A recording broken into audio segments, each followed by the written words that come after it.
to the Quiet Warrior Show, where we help top leaders find their pathway to incredible success and a lifetime of happiness. Here is your host, Tom Dutta, the Quiet Warrior. Well, welcome to the Quiet Warrior Show. My name is Tom Dutta. I am the Quiet Warrior, and I'm excited to have on my show today Ms. Patricia Chadwick. Patricia, welcome to the show. Thank you for having me.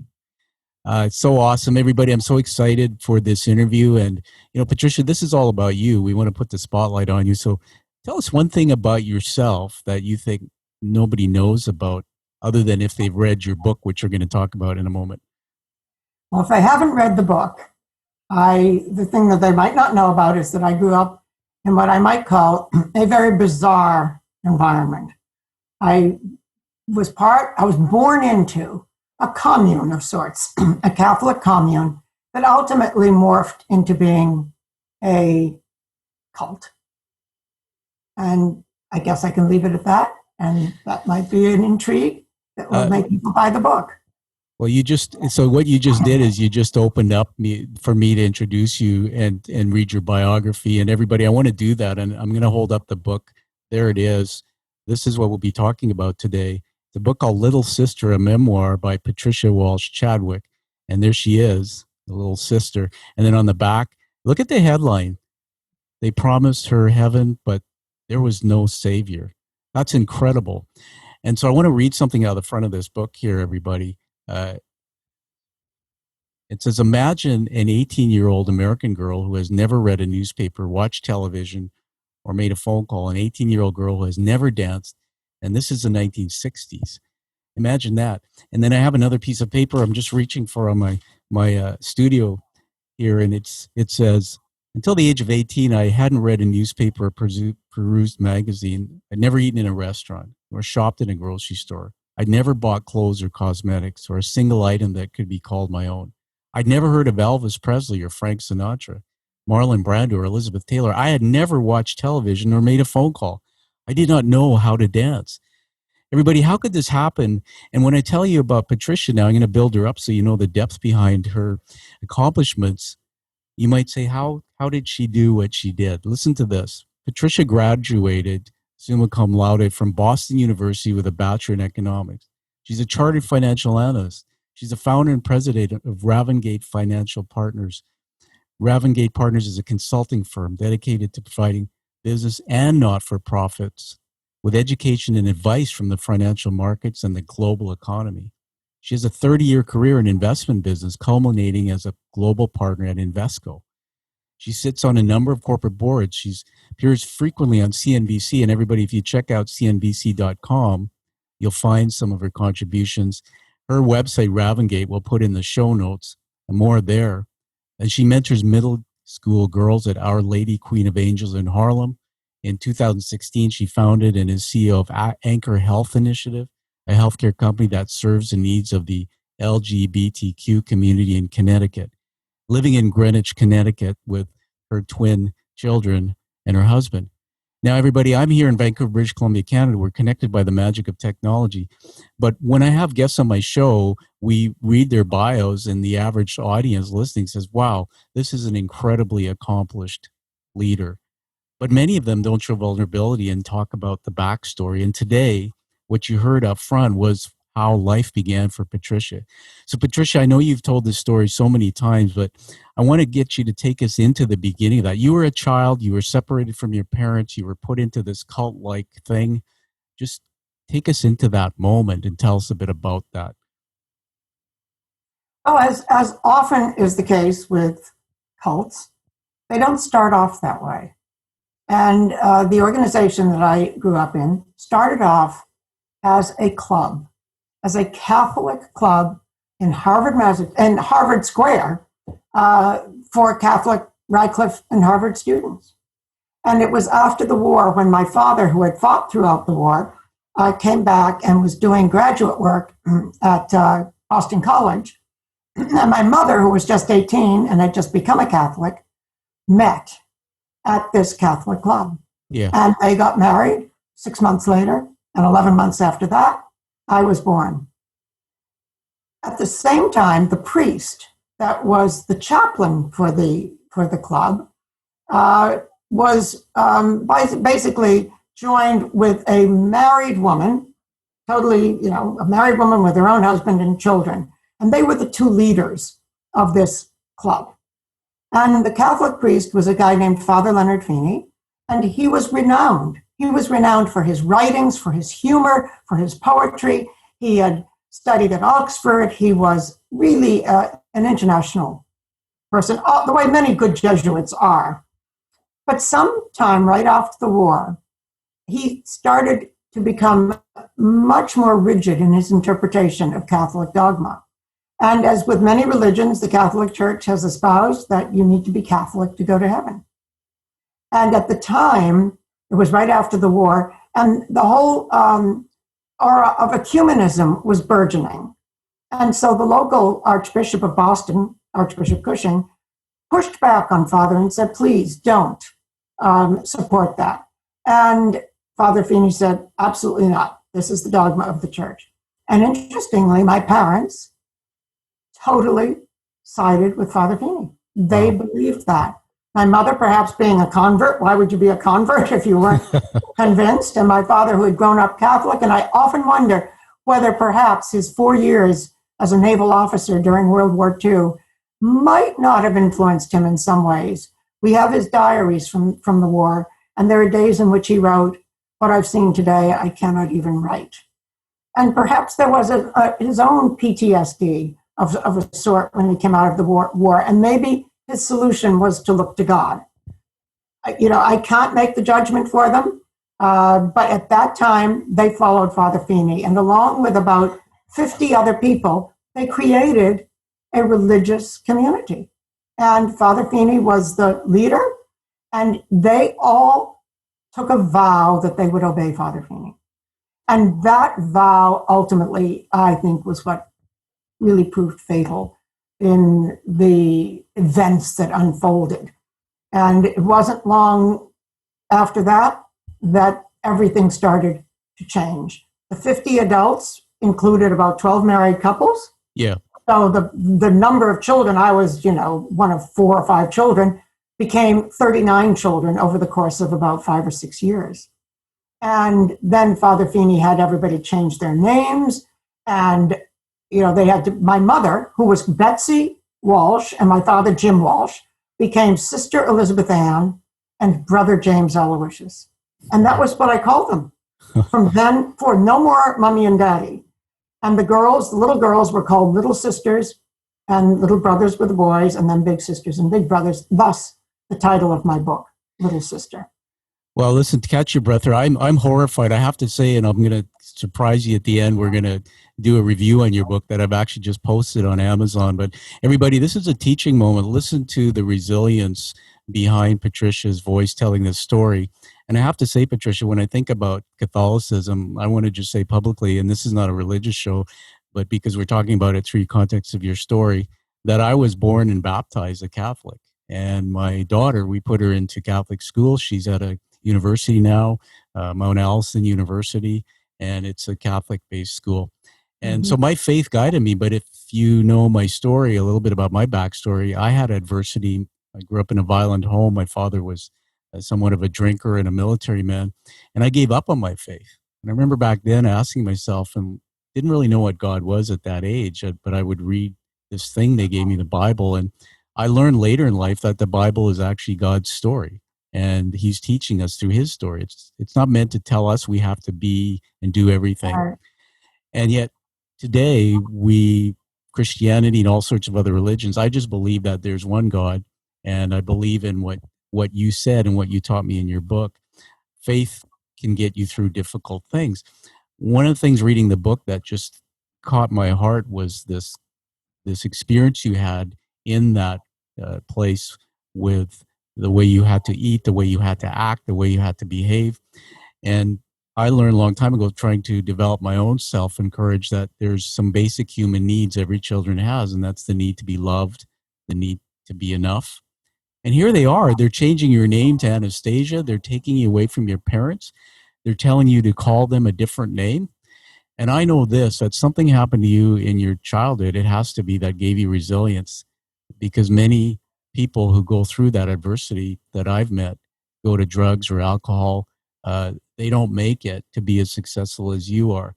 So I want to give it back to you, Patricia, and just get us into the story, but tell some gritty details. You don't have to be giving away the story about what it was like, and why you think you had the strength to persevere. I wrote down on my paper the big Punisher, and of course, I was looking at that going like, oh my God, that takes me back to my childhood, and I'll tell everybody that when you finish. So tell us about some things that happened there and how come you made it through? Well, perhaps the most traumatic thing for me was when I was 6 years old. And it was a Sunday in November. I remember it very, very clearly. And that was the day that all the children who were 3 years and older, and I was 6, my sister Kathy was 4, my brother David was 3, and we were separated from our parents. So my parents kept my baby sister, who was about 4 months old, and my sister Peggy, who was 2. But the rest of us were, basically forced the little sisters to live together and then the little brothers to live together. And that was extremely difficult. I realized at that point, I was 6 years old, I felt that it was up to me to become the mother for my little sister. I was separated from my brother David, but my sister Kathy, who was only 4, suffered tremendously. And she would go sometimes for days without eating, for which she would be beaten. And so I took it on myself to do what I could do. I prayed endlessly to an array of saints and God and whatever, trying to convince them to make her eat and to make her be happy again. Of course, she was missing our parents. That was, and with her own therapy in years later, she certainly came to understand that. But the fact of the matter is, I was helpless in many ways, except that on those times when I could quickly sneak her bowl of soup in front of me and give her my empty bowl and eat her meal as well as mine, just so that she wouldn't get beaten. Wow. I can't imagine. I'm going to hold the book up again so we let everybody see that incredible cover. When I read it, there was somewhere in it. And by the way, I listened to the audiobook, and for everybody, you need to get the audiobook too and listen to it because the narrator brings it to life, and you're in there, your voice is in there. I think that to me made it more emotional because the narrator was able to use different voices, and I was actually there. Kind of reminded me a little bit of like being inside the movie Harry Potter when they're all at the table eating, although there they were laughing and happy and their parents had sent them there and they knew they were going back to their parents. Here you were abandoned. But there was something in there about when this cult grew, that when Father Feeney was, tell me if I'm wrong, was told, by the church not to do certain things, that it had to be kept in private. And, forgive me for saying this, it's not a criticism, but the person who hasn't been through it, when I think about this whole thing, how it went for years, say, how's that possible? How come a parent didn't run across the street and knock on a door or go and privately reach out for help? And then I realized the only thing I can think of is why I didn't when I was living for 18 years in my own home with a violent, difficult, traumatic childhood. Why didn't I go and reach for help? I get it. For some reason, it's fear. Maybe like you told me, it's your parents believing that if they do this, they'll go to heaven. Just help us understand a little bit about that when you're in this situation. Yes. Well, I did talk to my parents years later about it. And my father basically, I thought, gave a wonderful visual image. And he said at the beginning, when these changes took place, changing their clothes, changing their names, separating the children, forcing my parents into taking vows of celibacy, which they at first said absolutely not. Yeah. But then they realized that if they didn't do it, they would be kicked out. They promised to obey Father Feeney. And my father said, every one of these changes he and my mother would meet and talk about. And they ultimately each time said, okay, we'll make this one more change because we feel that our children are getting the most pristine Catholic upbringing. And my father said eventually the the snowball was, he said it was like a snowball. Yeah. And you can first turn it and you keep going. And then he said, it becomes too big to move. And he said by that time he was stuck. And as is very much the case in a cult, they tend to, one, prevent people from engaging with people on the outside. So we spoke to nobody outside. Parents were not allowed even to communicate with their own parents or with their siblings. And when parents of the adults would die out in the world, as we called it, they weren't even allowed to go to their own parents' funerals. Wow. And so that cultish thing, break the ties. They've got no place to go. They've got to stay. And it took me a long, long time to accept the fact that I grew up in a cult. In fact, you will know, having read the book, the word does not appear once. Yes. And my children are now 26 years old and have flown the coop. But when my daughter was about 20, she came home from college one weekend, and I was getting towards the end of, the writing part of my book. And she said, Mom, I have two things to tell you. First, you need to stop everything until you finish the book, which I thought was great because here's my daughter reading this bizarre, life of her mother, and she's growing up in a fairly social environment. And the second thing she said was, you have to accept the fact that you grew up in a cult. And it was only then, after 6-7 years of writing the book, that I thought about it. And I have come to fully respect her incredible insight at the age of 20 and admit that it was a cult. In a way, it doesn't make me love the place any less. I think of it still as my childhood home, but I now see that the behavior of the leaders, particularly the woman, Sister Catherine, she ruled with an iron fist. And when she died, 2 years after she kicked me out, when she died, the place started to fall apart. I remember when that character first came into the book, and I started, and I shouldn't say hate, but I really started despising just the way that it was portrayed. And one of the things I want to honor you and make sure the guests hear this as a teaching moment, that when Patricia wrote this book, I wrote down here, and I read this somewhere, that you wrote it with no self-pity. And you could have been in that book and being all over it with anger and torn people down. You didn't do that. And for you, I tell you that I'm so impressed and inspired by that, because it takes a lot of courage. That means you've processed your frustration and anger. And I want to use this now as just a moment to share a story with you about my father, that in January 18, my dad died from an unexpected heart attack. And for 10 years before that, I was estranged from him simply because I grew up in I call it my own little cult. It was like whatever happened in that home, you couldn't talk about it. It was a secret. And I thought, as a kid who can't use my prefrontal cortex, which is a part of the brain that develops to be able to rationalize that this isn't right, kids just believe everything they're told, and it gets wired into us. That's why many of us, like me, go and deal with suicidal thoughts and things and don't get through it because we think it's real. Well, my father, for some reason, God spoke in my heart, Patricia, and I went and had coffee at Starbucks with him.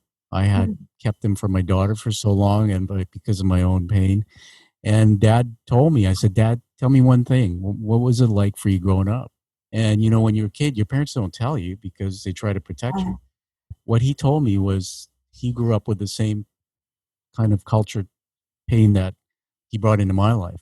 And Patricia, when I heard that, something changed in me. It felt better. He said, I love you, son. He said, I'm sorry for what I did.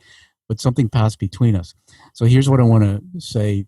The connection is this, that all those other children, you've written this book, and I honor it for a reason, but by you having the courage to tell a painful story, many won't, for fear of ego, for fear of what will people think of me. You're freeing many, many other children, even if they weren't in that room, who, like me, were in our own cults.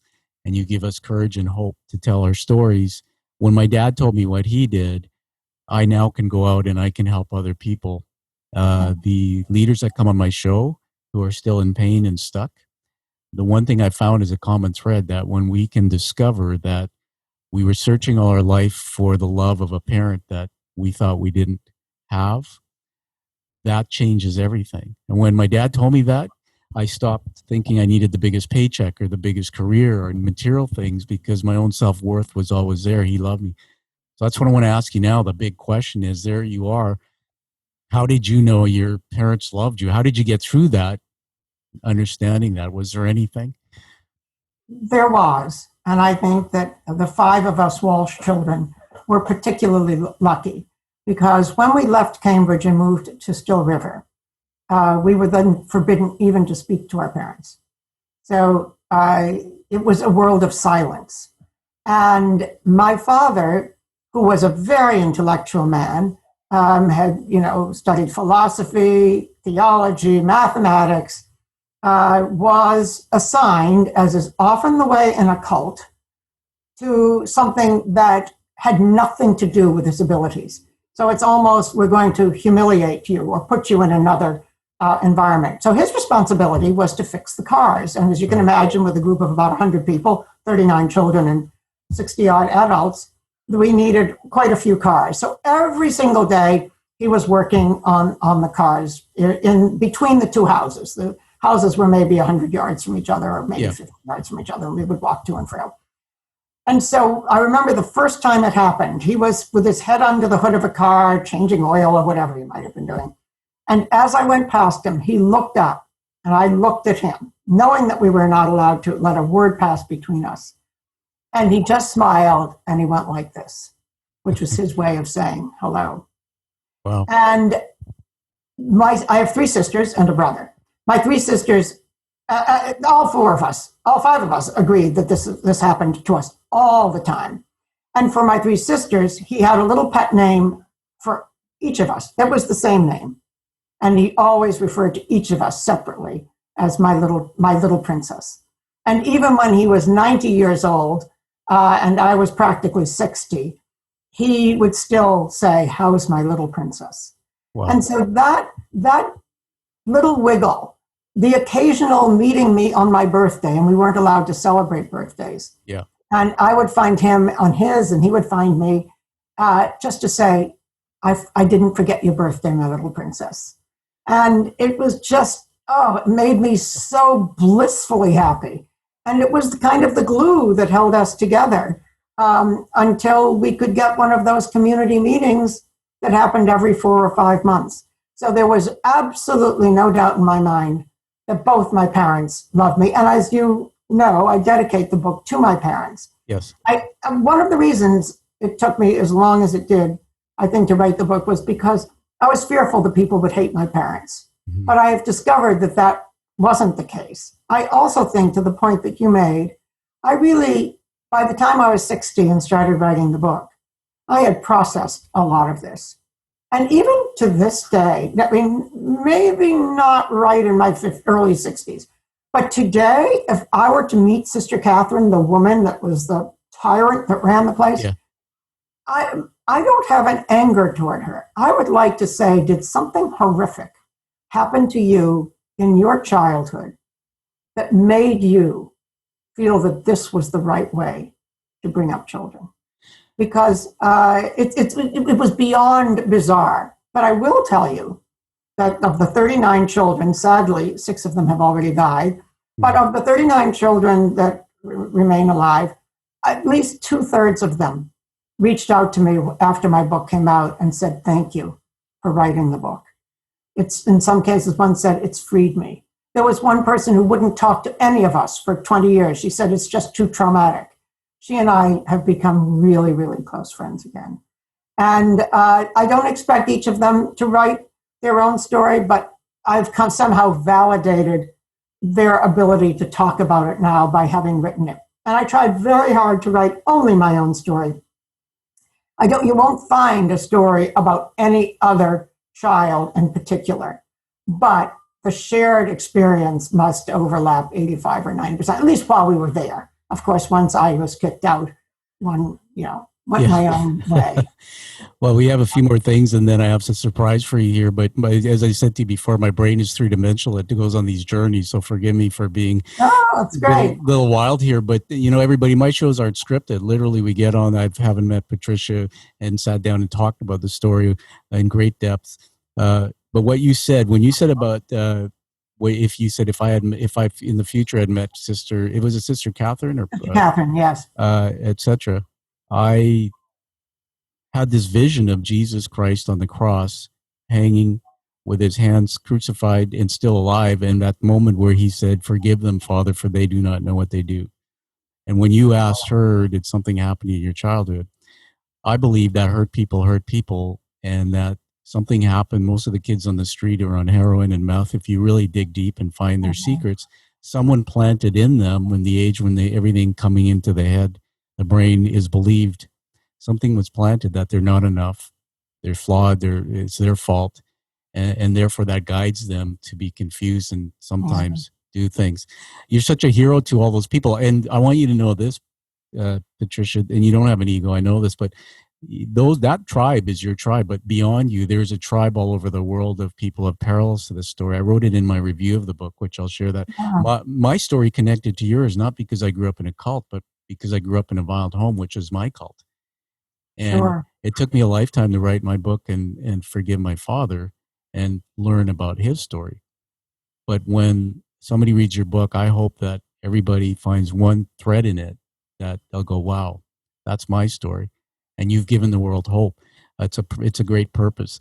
The last thing I wanted to say here about the Feeney, did the Catholic Church ever issue an apology? Or I know he was kind of kicked out or whatever when this all came apart, but was there ever a formal acknowledgement of any of this? He was excommunicated when I was about 5 years old. And then after Sister Catherine died in 1968, about 3 or 4 or 5 years after that, there was a reconciliation. And there was a reconciliation with the Catholic Church. And they did not request Father Feeney to say, I renounce the fact that you have to be a Catholic to go to heaven. They wanted the Archbishop of Worcester and the Archbishop and the Cardinal of Boston, Cardinal Medeiros, and Archbishop Flanagan in Worcester, really, really, really wanted to bring the group back into the Catholic Church. And so, I mean, we always considered ourselves Catholic, and I'm considering myself Catholic to this day. And we will argue, well, maybe it wasn't a legitimate excommunication. It wasn't for holding a dogma of the faith, which you couldn't possibly excommunicate them for. It was because, Father, it was for disobedience. Right. The Vatican ordered him to come over to Rome, and he refused. He was ordered by his superior, his Jesuit superior, to go to Boston, to Holy Cross College, and leave the Boston diocese, and he wouldn't do it. But long story short, there was a reconciliation, and I think that's healthy and good. Yeah. But there was a lot of interfighting within the group once Sister Catherine died, which often is the case. The leader is gone, and it can't hold together. Unfortunately, that was the time where the children shared with the parents the physical abuse. This big punisher that you referred to, which was about a 3-foot long piece of hose. Oh, and the children were beaten with it. And they basically told the parents, and the parents had never known. Wow. Oh, my. I just want to say when you said that, tongue in cheek here, I went back to my childhood. I think mine was called the big Hot Wheel track or the big wooden spoon. And, and I'm telling you that the Hot Wheel tracks, if you know what I'm talking about, they were made of vinyl and they hurt. So I can imagine everybody just think about this. Your children are hit with this hose and live in fear. I wanted to show it up again here. We're talking about Little Sister, a memoir, Patricia Walsh Chadwick. What an incredible book, everybody, that you need to get. I have one more question for you before we move to wrap up, and I want to honor you with a few things. That there was a study done in Canada. It's a Canadian study, and they asked 90-year-olds, what are your top 3 regrets? And in no order, these were the top 3. I didn't reflect enough. I didn't leave a big enough contribution or legacy, and I didn't reflect legacy contribution, and I didn't take enough risk. Tell me this. By the time you're done with this world, with the work you're doing in this book, what is your hope? What will the world look like? Well, I hope that the little tiny ways in which I can be of help will have a meaningful impact on, if it's not a lot of people, it's, the people that I have worked with. That's why I mentor girls in Catholic schools in Harlem. That's why I started the company, the LGBTQ healthcare company. A lot of these people are deserted. They feel unloved. They feel scared. And so for me, that is my way of kind of giving back. And so I hope that those benefits will live on. And if you mentor somebody, and I was mentored amazingly well once I left the center in my business, which was a man's world of finance. Yes. And all my mentors were men. There was not one that was a woman. But it set me to realizing how valuable, and mentoring is all about someone who's seeking and someone who's generous. And so I benefited so much that I want to play that role, and hopefully that will lead those whom I'm mentoring now to mentor others in the future. And that would be a wonderful legacy. That is a wonderful legacy. Everybody, I'm going to surprise Patricia now with a review of the book. I've actually written this. It's posted on Amazon. I actually listened to the audiobook. I just want to say that again, and I have the physical book. And here it is. It's a 5-star review, and the title of it is Inspiring Courageous Heroism. I listened to the audiobook version of author Chadwick's incredible reveal. In this book, you will find the jagged edges of a horrifying ordeal that no child of God should have experienced. Listening to this book took me back to a moment 3 months before my father died recently. He revealed a story about his childhood that I never knew. It freed me from a lifetime of pain and guilt. The most heroic part of this book is not just the wonderfully written pages, but author Chadwick's decision to write her story for her children and other children alike to know. That is the gift for when we can understand our parents' story. We can find peace and comfort in some way. I recommend this book for everyone. These are the threads in this memoir that can change lives if you discover them. High praise for Ms. Chadwick. Amen. Thank you so much. That's really, really beautiful. You're welcome. I'm going to go online and read it. Yes, it's being submitted, and as Amazon likes to take control, they'll send me an approval, and I'll forward that to you by email. It should be, sometimes they'll take 2 days. Now, everybody, if you're watching the video here or the podcast, come find the video. But you'll see on my screen, there's this funny light on my screen, and this is definitely a story that God's hand is all over. This morning in my studio outside, it is marine clouds and fog. I'm in the west coast of British Columbia. And the sun, as we started taping, the sun all of a sudden broke through the clouds and started sending a ray that's enveloping where I'm sitting. That doesn't happen on my shows. For some reason, it happened today, and I believe that God is teaching us something here through Patricia. Patricia, the last thing I'm going to do is tell you that this is the second honor of this book. I'm launching in 2021 what's called the QW list. QW for Quiet Warrior. It's a book list. And we're positioning it to be an iconic brand. I've already created that will be known around the world. And here's the genesis. When I became a CEO, people would say, Tom, do you have any books that you've read to recommend? When I coach others, they'll say, what book should I read? When I got my first CEO job, my board gave me a book to read. It actually was called The Oz Principle, based on the Wizard of Oz, about giving and receiving feedback and courage. And so your book will be inducted onto that list, and we will be bringing you back for a 5-minute ceremony online. And that list, I hope to market it globally, where institutions, organizations, anywhere where they're seeking wisdom and knowledge, that they will find your book on it. The second and last honor for today will be we're officially being inducted into the Quiet Warrior tribe. I may not have told you, but the image on my screen, by the way, Patricia, behind me, is actually the award. And so I had these made. They're called challenge coins. And you mentioned your father in the war. They were started in World War I, and soldiers would carry them in their pockets to signify commitment and community. And they would have fun. If you showed up without yours, you would buy someone maybe a drink. Today, they're used around the world for first responders, organizations to create community. So I had these handcrafted and painted in the U.S. Sorry, Canada. And the front of the coin is actually the show image. And if you see that guy there, guess who that is?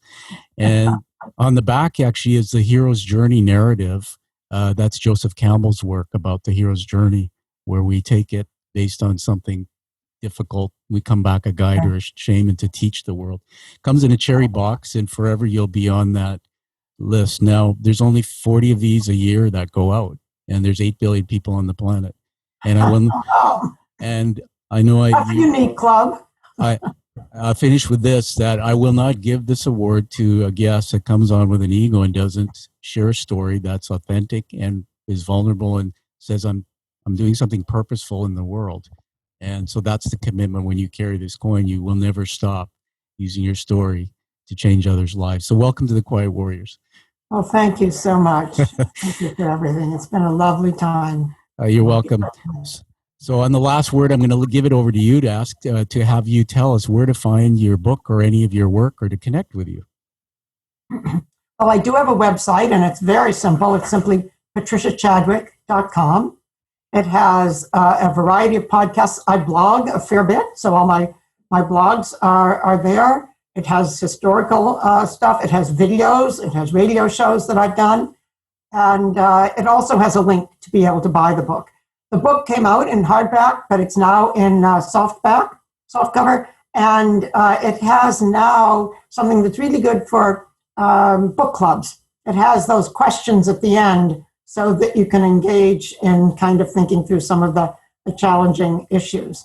And you can easily get it on Amazon. Unfortunately, so many bookstores these days are keeping their inventory very low just because people are not walking in. But certainly online, it's easy to find. And I would be most appreciative for any reviews. And thank you so much, Tom, for giving me a review, because reviews matter. I'm a first-time author. I am writing another book, and it's about my experience growing up on Wall Street, where, as I mentioned earlier, it was a totally male environment. And I started at the lowest rung. I started as a receptionist. Wow. And eventually was able to get to be global partner. So I think it's going to be a fun story. It doesn't take you quite through the agony of my childhood, but I think it's going to be fun and maybe a little bit funky and hopefully very honest, which is, making me take some big giant steps.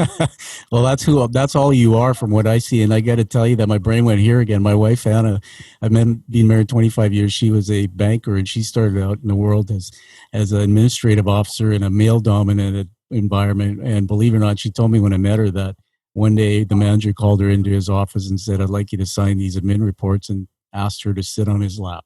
Oh, my goodness. Now, Anna, she excelled at the bank, and she has become a thought leader. She blogs, and I'm going to connect the two of you at some point to talk. Oh, that would be lovely. And I promise you, I will be available for anything you need for that book. I'll do a review or whatever's needed, because I think that side of the story tells us what you did with all this to be successful. So everybody, find this show on your favorite podcast station. It's an international audience, and give it a high rating to honor Patricia Chadwick. Get this book, and I'm showing you again, Little Sister, a memoir by Patricia Chadwick. Get it, listen to it, read it, and go on Amazon, Goodreads, and leave a review to support this first-time author. That's, without us, she's not known. And also look for a fully produced YouTube premiere video. We'll be starting a watch party. We'll release it the same week as the podcast, so you can enjoy this entire broadcast that we did today visually. So Patricia, we'll have you back again, but thank you so much for being on the show and being patient with me with all your time. Well, thank you. I really appreciate it. It's been lovely. It's been a delight. All right. Thank you. Take care. Thank you for listening to The Quiet Warrior Show. Create is a motive-based leadership development firm. www.kreat.ca